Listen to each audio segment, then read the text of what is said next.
வணக்கம். ஸ்ரீ ஆண்டாள் சுகஜோதிடத்தின் YouTube shorts.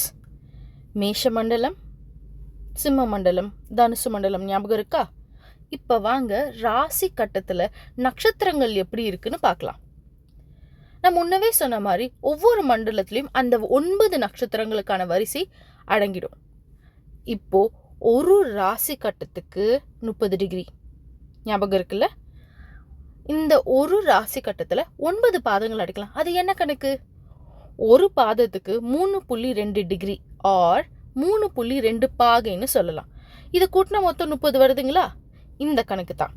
அப்போ மேஷத்துல அஸ்வினி 1 2 3 4, பரணி 1 2 3 4, கார்த்திகை 1, ரிஷபத்துல கார்த்திகை 2 3 4, ரோகிணி 1 2 3 4, மிருகசீரிஷம் 1 2.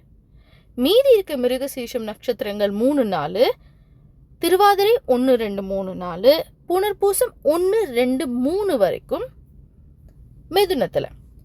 கடகத்துல புனர்பூசம் மிச்சிருக்க 4வது பாதம், பூசம் 1 2 3 4, ஆயில்யம் 1 2 3 4. இப்போ கேதுல இருந்து புதனுடைய நட்சத்திரங்கள் அந்த முதல் வரிசை முதல் 9 நட்சத்திரங்களும் அடைப்பட்டுடுதா மேஷ மண்டலத்துல. இதே மாதிரிதான் மற்ற மண்டலங்களிலும் நம்ம நட்சத்திரங்கள் பரவி இருக்கு.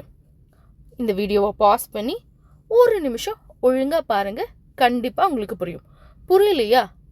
கமெண்ட் பண்ணுங்க, லைக் பண்ணுங்க. கண்டிப்பா இன்னொரு வீடியோல இன்னும் சிறப்பா இதுக்கு பதிலளிக்கிறேன். நன்றி, வணக்கம்.